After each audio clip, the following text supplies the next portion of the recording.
दुख का एक स्थूल सा कारण है वांछा का विरोध। जो हम चाहते हैं उसको न पा सकने पर जो क्षोभ अथवा निराशा होती है, वही दुख रूप में अनुभव होती है। मनुष्य को समझना चाहिए कि किसी की सभी वांछाएं कभी पूरी नहीं होती। वांछाएं वे ही पूरी होती हैं जो उचित और उपयुक्त होती हैं। किंतु अज्ञान व्यक्ति इसका विचार न कर अपनी वांछाएं बढ़ाते चले जाते हैं और चाहते हैं कि वे सब बिना विरोध के पूरी होती रहे। ऐसे आदमी यह नहीं सोच पाते कि इस संसार में और दूसरे लोग भी हैं। उनकी भी अपनी कुछ वांछाएं होती है जिनकी पूर्ति का अधिकार उन्हें भी है। यदि किसी एक की ही सारी वांछाएं पूरी होती रहे तो क्या दूसरे लोग अपनी वांछा पूर्ति के अधिकार से वंचित न रह जाएंगे? किसी एक की सारी वांछाएं पूरी होती रहे, यह संभव नहीं। दुख के कुछ मनोवैज्ञानिक कारण भी है। उनमें से एक संवेदनशील भी है। यो तो सामान्य रूप में संवेदनशीलता एक गुण है, किंतु जब यह औचित्य की सीमा से परे निकल जाती है तब दुर्गुणा बन जाती है, जिसका परिणाम दुख ही होता है। अति संवेदनशील व्यक्ति का हृदय भावुकता के कारण बड़ा निर्बल हो जाता है। वह यथार्थ दुख तो दूर काल्पनिक दुखों से भी व्यग्र एवं व्याकुल होता रहता है। इस क्षण क्षण बदलते रहने वाले संसार का एक साधारण सा थपेरा ही उन्हें व्याकुल कर देने के लिए बहुत होता है। क्षण क्षण परिवर्तित और बनने बिगड़ने वाले पदार्थ, परिस्थितियों और संयोगों के प्रभाव से सुरक्षित रह सकना उनके वश की बात नहीं होती। उन्हें संसार की एक नगण्य सी परिस्थिति झकझोर कर रख देती है और वे क्षुब्ध होकर दुख अनुभव करने लगते हैं। दुख के कारणों में आसक्ति भी एक बड़ा कारण है। यहां पर आसक्ति का एक मोटा सा अर्थ यह लिया जा सकता है, अत्यधिक अपनेपन का लगाव। जिन बातों में अत्यधिक लगाव होता है उनको सर्वथा अपने अनुकूल रखने की कामना रहती है।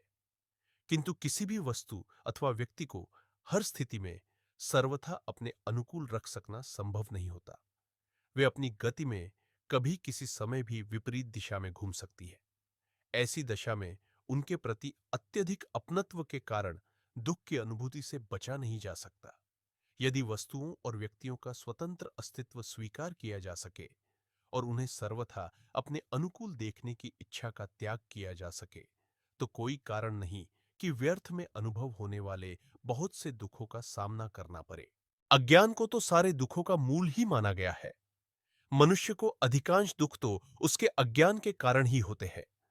सुख दुखों के विषय में यदि मनुष्य का अज्ञान दूर हो जाए तो वह एक बड़ी सीमा तक दुखों से छुटकारा पा सकता है।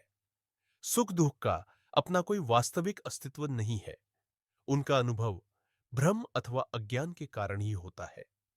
यदि मनुष्य एक बार यह समझ सके और विश्वास कर सके कि सुख दुखों का संबंध किन्हीं बाह्य परिस्थितियों से नहीं है, यह मनुष्य की अपनी अनुभूति विशेष के ही परिणाम होते हैं, तो शायद वह उनसे उतना प्रभावित न हो जितना कि होता रहता है। मनुष्य की मान्यता, कल्पना, अनुभूति विशेष और उसकी अपनी मानसिक अवस्था से ही सुख दुख का जन्म होता है।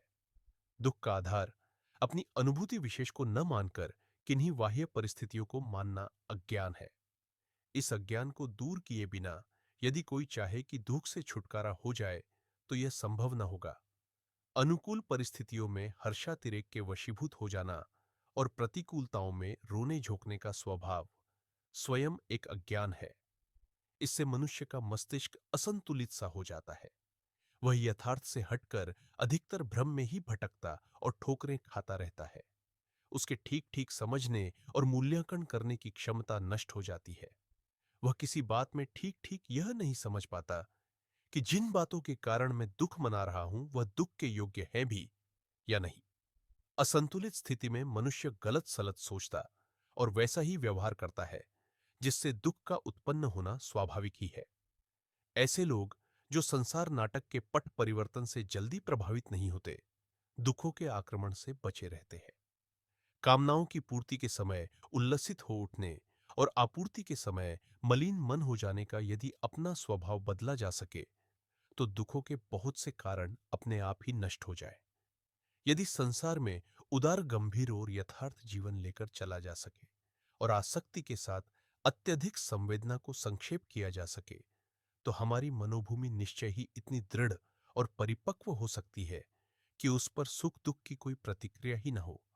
अपनी स्थिति, शक्ति और अधिकार सीमा में रहकर वांछाएं की जाए, उन्हें पूरा करने का प्रयत्न किए जाए। फिर भी यदि उनमें से कोई अपूर्ण रह जाए, तो इसे संसार की एक साधारण प्रक्रिया मानकर संतोष किया जाए। अनुकूल एवं प्रतिकूल दोनों अवस्थाओं में तटस्थ रहकर अपना कर्तव्य किया जाए और किसी वस्तु अथवा व्यक्ति के प्रति आसक्ति रखकर कोई अपेक्षा न की जाए। दुख से बचने का यह मध्यम उपाय ऐसा नहीं है जो साधारण मनोभूमि वालों के लिए कठिन हो। पंडित श्रीराम शर्मा आचार्य,